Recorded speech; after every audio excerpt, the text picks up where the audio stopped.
Hola, ¿cómo están? Bienvenidos a esta nueva edición de Semana en la Cámara. Desde la Corporación les damos la bienvenida y les contamos que hoy vamos a revisar el trabajo legislativo de los días martes 8, miércoles 9 y jueves 10 de octubre. Comenzamos con la jornada de día martes 8 de octubre. La sala analizó dos materias. Primero, el acuerdo con la Organización Internacional de Policía Criminal Interpol y posteriormente el mensaje que establece el sistema de clase media protegida. Aquí comienza Semana en la Cámara. Al Senado, a segundo trámite constitucional, irá el acuerdo entre el Gobierno de Chile y la Organización Internacional de Policía Criminal Interpol, tras sumar 128 votos a favor y 1 en contra. Este organismo intergubernamental cuenta con 194 países miembros a los cuales les facilita la más amplia asistencia recíproca de las autoridades de policía criminal a través del intercambio y acceso a información sobre delitos y sus responsables. Lo que hemos aprobado el día de hoy es algo muy simple pero muy necesario para poder desarrollar esto, que es que este encuentro tenga el carácter de rango internacional oficial. ¿Para qué? Para que operen, por ejemplo, todas las inmunidades diplomáticas, todos los foros que se desarrollan con carácter global pueden desarrollarse de esta forma acá en Chile. Por lo tanto, es una forma de felicitar también a la Policía de Investigaciones de Chile, que es quien es el anfitrión. O sea, el anfitrión es el Estado de Chile a través del gobierno, pero en el gobierno particularmente, ¿quién es? La Policía de Investigaciones. Y eso es un reconocimiento a nuestra PDI, un reconocimiento que se lo merecen, es un reconocimiento a su labor y a su influencia y liderazgo a nivel internacional. El segundo proyecto tratado en sala crea el sistema denominado clase media protegida, consistente en un modelo de gestión intersectorial dependiente del Ministerio de Desarrollo Social y Familia a través de la Subsecretaría de Servicios Sociales para coordinar la oferta programática existente relacionada a eventos adversos que podrían conducir a personas, grupos o familias a una situación de vulnerabilidad. No hay beneficios nuevos, son los mismos beneficios que ya existen y lo que se genera finalmente es una aplicación, es una plataforma de información, no un sistema de protección como debiese ser. Por tanto, en ese cuestionamiento y a pesar de que ingresamos indicaciones en relación a cambiarle el nombre al proyecto y que efectivamente fuera solo una plataforma de información, perdimos la indicación en la comisión y nos alegra mucho que la Comisión de Hacienda hayan leído lo mismo que leímos nosotros y que finalmente hayan repuesto, quizás no con el mismo nombre que habíamos puesto nosotros, pero que identifica claramente que solo esta es una red de información y que en definitiva nosotros esperamos que se apruebe en esa línea para no dispararnos en los pies, para no hacernos responsables finalmente de un error. Es un error porque se ha anunciado con bombo y platillo un sistema de protección a la clase media, va a generar expectativa y lo que hoy día hay solamente es una plataforma de información.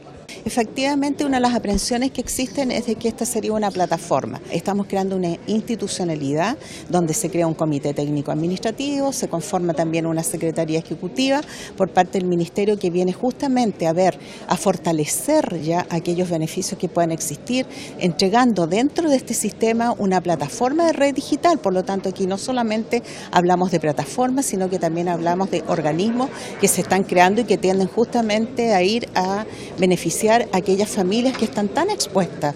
No nos olvidemos de que la clase media es un porcentaje muy significativo en el país, donde tenemos inclusive que en los quintiles más bajos tenemos la clase media baja que está expuesta ante eventos adversos que también se definen dentro de lo que es el proyecto Clase Media Protegida. El miércoles 9 de octubre los parlamentarios continuaron con el estudio del mensaje que establece el sistema de clase media protegida, entre otros proyectos de ley. A segundo trámite al Senado irá esta propuesta originalmente concebida como sistema de clase media protegida que crea un modelo de gestión para coordinar intersectorialmente la oferta programática existente relacionada a eventos adversos que podrían conducir a personas, grupos o familia a una situación de vulnerabilidad, entregar información clara, oportuna y personalizada sobre ella y simplificar el acceso a esta. Es la creación de una plataforma web para coordinar programas existentes. Es decir, este proyecto de ley del gobierno lo que hace es coordinar programas existentes, no crear nuevos programas para proteger a la clase media. Entonces, lo que nosotros decimos que está bien crear una plataforma donde esté más sistematizada la información, ¿cierto?, de los programas que ya existen para ver si les sirven o no a los trabajadores y trabajadoras de ingresos medios. Pero otra cosa muy distinta es decir que esto es una ley para crear nuevas ofertas programáticas que ayuden a proteger a los trabajadores y trabajadoras de ingresos medios. Eso es otra cosa muy distinta y por eso una cosa es el título y otra cosa es el contenido. Y en el contenido es básicamente una red intersectorial de coordinación de programas existentes para ponerlos a disposición de estas familias. ¿Ya? No crea nada nuevo, es una plataforma web. Que se considera clase media que gana entre 600 y 2,4 millones, no tenía ningún beneficio. Hoy día con este proyecto van a tener beneficio. A mí lo que me preocupa es el tremendo margen que hay entre los 600 y los 2,4 millones. Que ya lo hablé con el ministro, a ver cómo lo hacen, porque una persona que gana 600 para pagar una universidad que tenga que pagar 200 queda casi sin sueldo, uno de 2,4 millones no le afecta tanto. Entonces ahí hay que ver cómo se van a dar los recursos y se van a dar por el tramo que van ganando, pero lo importante es que apunta al corazón de la clase media, que se sentía absolutamente desamparada. 68 votos afirmativos y 67 negativos aprobaron el cambio de denominación a la iniciativa propuesta por la Comisión de Hacienda de Sistema de Clase Media Protegida a Red Integral de Protección Social. Tenemos una gran noticia para la clase media chilena. Acá se aprobó el primer proyecto de ley que la reconoce como tal, que arma además un modelo de coordinación, una Secretaría Ejecutiva que pone como prioridad a la clase media de las políticas públicas. Lo relevante es lo que se crea, la Secretaría Ejecutiva, un modelo de coordinación, la posibilidad que por primera vez tenga el foco a la clase media, y una buena noticia que es el final compra huevos. Cada vez que alguien de clase media me ve en la calle, me dice, ministro, ¿cómo accedo a la política pública? Me dice, ¿dónde la busco? No tenía idea. Hoy día pueden meterse a la página web clasemediaprotegida.cl y van a tener finalmente a una institucionalidad que está a su servicio trabajando por ellos. También a segundo trámite al Senado, tras registrar 121 votos a favor, 7 en contra y 7 abstenciones, irá la moción que agrega un inciso final a la Ley sobre Monumentos Nacionales para disponer que el propietario de un monumento histórico gozará del beneficio de exclusión definido en el Código Civil, que en términos simples faculta al deudor a solventar sus obligaciones con otros bienes, dejando al patrimonial como último recurso.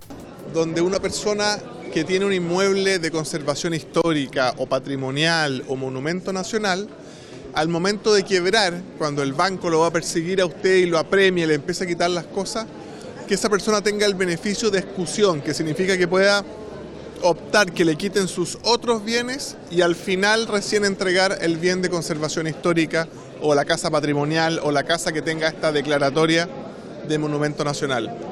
¿Resuelve el problema de los monumentos nacionales en nuestro país? Por supuesto que no. ¿Ayuda en algo? Yo creo que sí, mínimamente, pero lo importante es que busquemos una institucionalidad para proteger los edificios históricos, los barrios históricos. Estoy pensando en el barrio Matadero, en Santiago Centro, en el barrio Yungay, en mi distrito, en los mismos cerros de Valparaíso, donde no sea una carga para el privado que le declaren su casa monumento. Yo creo que hay que buscar una nueva institucionalidad donde sea una buena noticia para las personas que le declaren su casa inmueble de conservación histórica. Solo 65 preferencias a favor de las 103 requeridas sumó la reforma constitucional en materia de garantías y derechos del niño. El texto rechazado agregaba a la Carta Fundamental como deber del Estado el velar especialmente por la protección de niños, niñas y adolescentes, reconociéndolos como sujetos de derecho, resguardando su interés superior y autonomía progresiva. Incorporar a los niños, niñas y adolescentes a la Constitución me parece un avance importante en comparación sobre todo a otras constituciones y complementar el núcleo fundamental de la sociedad que es la familia en la Constitución.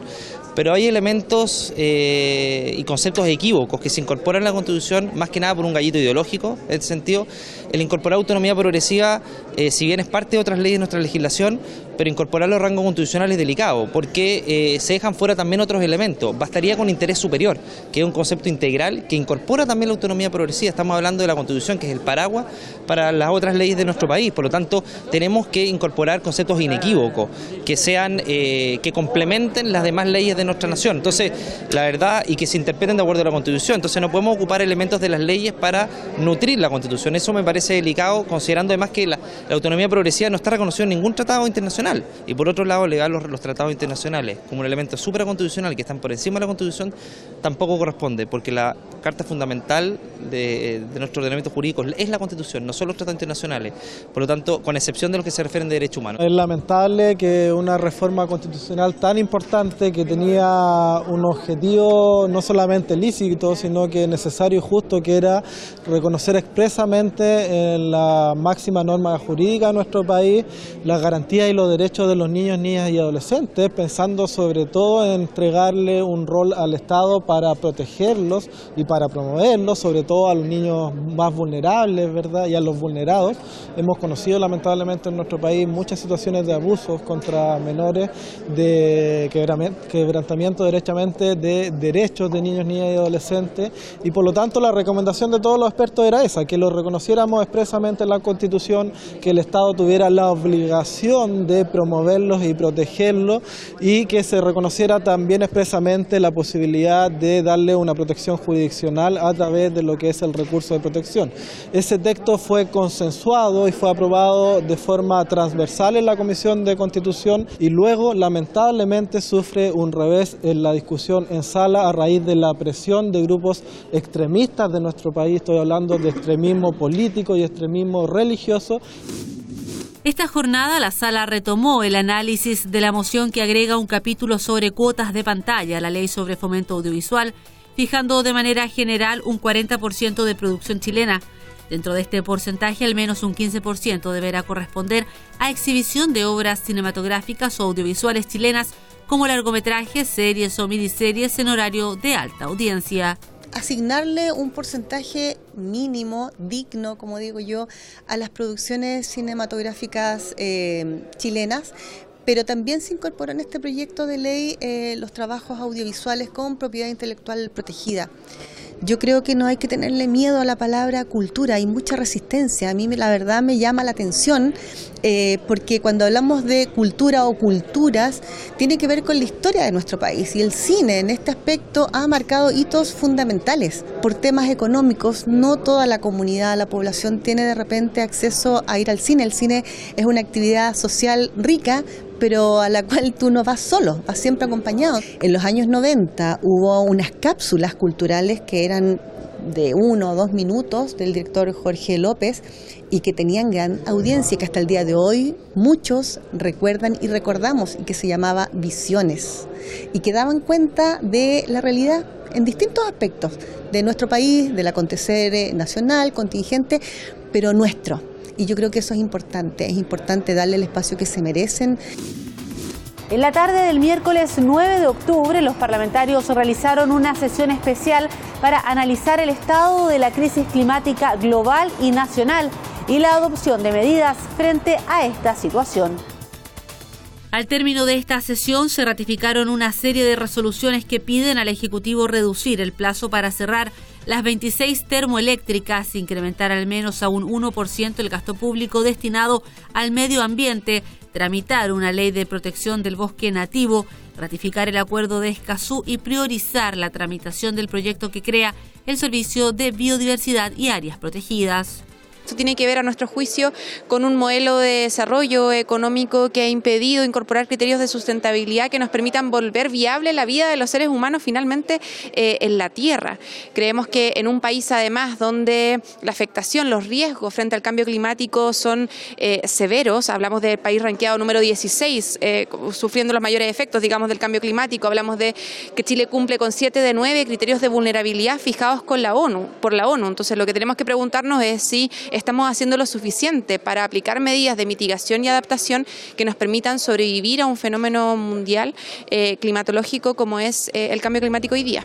Otras resoluciones ratificadas piden un proyecto de ley marco sobre cambio climático, implementar una estrategia nacional de transformación de la matriz eléctrica que permita contar con generación de electricidad desde fuentes renovables en un 100% al año 2040 y una estrategia de transición justa para los habitantes de las zonas de sacrificio que permita la reconversión productiva y rehabilitación ambiental.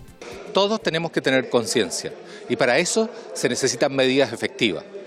Las zonas central y norte están sufriendo una sequía grande. Para eso el presidente de la República ha convocado a una gran mesa para buscar patrones y formas de contener este cambio climático y dar soluciones y mitigar los efectos de este cambio climático. Pero también no hay que olvidar la zona sur, que muchas veces la gente dice, en el sur hay agua, pero también tenemos problemas. Y por eso le he pedido al gobierno de Chile un plan especial para, por ejemplo, en mi zona, en la zona distrital que tengo, en la zona de San Pablo, San Juan de la Costa, Río Negro, Purranque, Fresia, Los Muermos Y en toda la región necesitamos un plan de acción, que también hay comunidades que no tienen agua.